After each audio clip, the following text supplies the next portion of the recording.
আমাকে সে রাজা হিসাবে মানে না। ওর এত বড় সাহস যে ও আমার কথা মানবে না আর আমাকে মারতেও চায়। আজও বেটার খবর আছে, আমি এক্ষুনি যাচ্ছি, দেখি সে আমার কি করে। এই বলে সিংহ বাঘের সাথে দেখা করার জন্য রওনা দিল।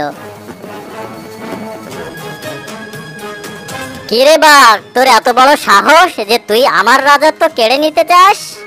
আরে ধুর, তোকে রাজা হিসেবে কে মানে? তুই যে এই জঙ্গলের রাজা হয়ে বসে আছিস, তোর রাজা হওয়ার কোনো যোগ্যতা আছে? কি, তুই আমার যোগ্যতা নিয়ে কথা বলিস? আয় আমার কাছে আর এসে দেখ আমার যোগ্যতা আছে না নেই।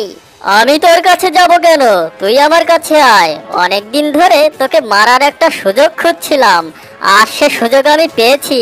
আজকে তোকে মেরে আমি হব এই জঙ্গলের নতুন রাজা। তাই তোর নতুন রাজা হওয়ার শখ? তুই আমাকে মারবি আর আমি দাঁড়িয়ে